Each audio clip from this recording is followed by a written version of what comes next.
gracias por la invitación. Pues bueno, yo quería como plantear un par de cositas para pensar un poco como la discusión acerca de, bueno, digamos, cómo, por qué y sobre todo para qué se enseñan las dictaduras en la escuela.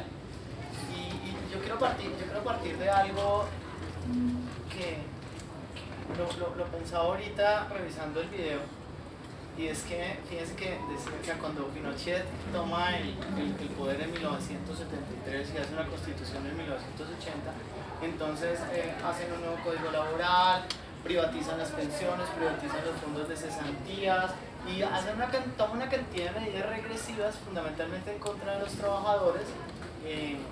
Digamos, siendo un poco sintéticos, lo que se hace es la implementación de un modelo profundamente neoliberal basado en la economía neoclásica. Y yo pensaba, bueno, pero en Colombia no necesitamos de una dictadura para haberlo implementado. Es decir, allá hay una diferencia, digamos, fundamental, y es que cuando uno, no sé, yo discutiría un poco como englobar la noción misma de dictaduras de América, ¿sí? Todas las dictaduras como si fueran un mismo proceso, digamos, homogéneo, y creo yo que allí hay un primer reto, y es como pensar la singularidad de cada proceso. Y pensar la singularidad de cada proceso, no sé, por ejemplo, en Chile hubo más de 15.000 detenidos desaparecidos. La Argentina duplicó o triplicó la cifra, digamos, muy fácilmente. Es decir, si tú comparas la dictadura chilena con la dictadura argentina fue una dictadura muchísimo más devastadora en términos de desaparecidos y de detenidos, y teniendo un tiempo muchísimo más corto, ¿no? Que la dictadura argentina va del 76 al 83 y la dictadura chilena tiene un periodo casi del doble, y en eso logran, digamos, algo muy particular. En el caso, por ejemplo, paraguayo, o en el caso brasileño, por ejemplo, la dictadura, por ejemplo, una cosa muy interesante de la dictadura brasileña es que buena parte de esa identidad nacional de los brasileros, que se basa fundamentalmente en la samba y en el fútbol, pues es recreada durante la dictadura, pero eso sí no nos molesta, está el fútbol, ¿sí? Entonces ahí sí no nos genera ninguna indignación. Lo propio pasa, por ejemplo, por ejemplo, lo que hace la dictadura peruana es, digamos, producir una sociedad muchísimo más autoritaria, pero digamos en su foro más interno. No existe quizás sociedad más autoritaria y más conservadora que la sociedad peruana, ¿sí? ¿Cómo se define un buen maestro? Hace poco hablaba con un profesor allí en la Universidad de San Marcos, y me decía, ¿cómo se define un buen maestro en el Perú?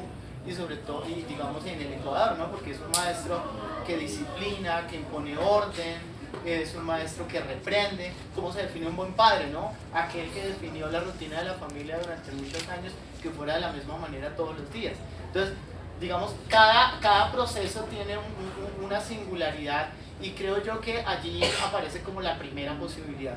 Uno no puede entender las dictaduras como simples hechos aislados sin reconocer cuáles fueron esos macro procesos sociales que dieron lugar a esas dictaduras. Es decir, si yo voy a hablar de la dictadura de Pinochet en Chile, yo tengo que presentar en la escuela cuál es el proceso que se inicia incluso en la década del 40, ¿sí? Y que va a terminar en una coalición entre el Partido Socialista, el Partido Comunista, la Democracia Cristiana y la Unidad Popular. ¿Sí? O sea, yo tengo que presentar eso, ¿no? Cómo esos procesos sociales tuvieron, por ejemplo, una forma de existencia a través de la lucha armada. Y cómo, por ejemplo, la idea de lucha armada, digamos, en el marco de estos procesos que dan lugar a las dictaduras, es una imagen muchísimo más loable de la lucha armada. Si ustedes hablan con los estudiantes, y para los estudiantes básicamente la insurgencia colombiana es un montón de matones, asesinos, terroristas y demás, ¿cierto?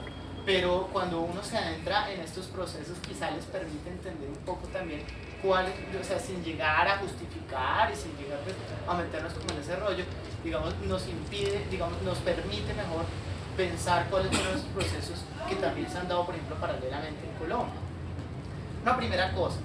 Lo segundo es que la enseñanza de las dictaduras nos permite cuestionar el sentido mismo de la democracia. Y el sentido de la democracia, digamos, no solamente como un concepto que define una forma de gobierno específica, sino también como un conjunto de prácticas que articulan la escuela como un sistema, digamos, ciertamente autónomo, ¿sí?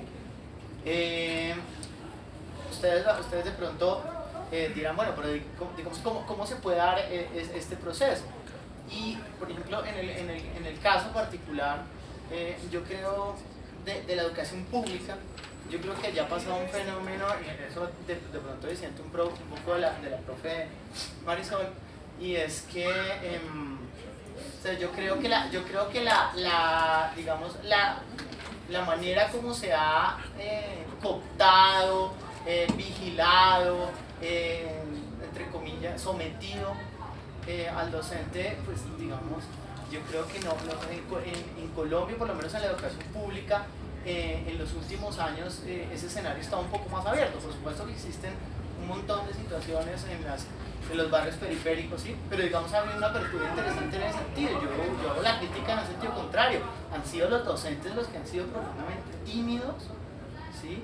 Ausentes de compromiso y que no han asumido, digamos, esas tareas en la escuela. Hay una cosa muy curiosa que sucede con los estudiantes, no sé, por ejemplo, de pronto, no sé qué piensa Bernardo, qué piensa la profe, qué piensa Jonathan, pero quizás son los profes más jóvenes en la escuela los que son más autoritarios muchas veces. ¿Sí? En la universidad son el Che, pero en la escuela son Pinochet. Son profundamente autoritarios, entonces.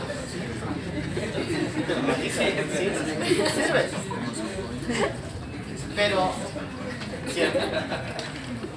Pero digamos cuando uno confronta, digamos, estos pasados recientes, pues de alguna manera también pueden llegar a confrontarse justamente las prácticas de los maestros, ¿sí? Y una tercera cosa que quería mencionar, y ahí la dejo, es que la escuela contemporánea, yo creo que los últimos 10-15 años para acá, es una escuela que renunció, no sé si de manera generalizada, pero en buena medida, que renunció a un proyecto de futuro distinto a la democracia, al capitalismo. Renunció y renunció al amparo del discurso democrático. Sí, yo no estoy diciendo que necesariamente los estudiantes entonces se tengan que formar necesariamente pues en el marxismo-leninismo y en el proyecto socialista. Sería chévere, no necesariamente, pero no necesariamente. Pero digamos, uno lo que encuentra en los modelos educativos de las últimas 2 décadas para acá es que son modelos que no tienen como propósito pensar otra forma de futuro, sino que tienen como propósito de alguna manera, a través de eufemismos, ¿no? Pero articularnos con las lógicas que ya están andando en el mundo. Entonces, bueno, yo la dejo por ahí para seguir conversando ahorita. Gracias, profesor Jonathan.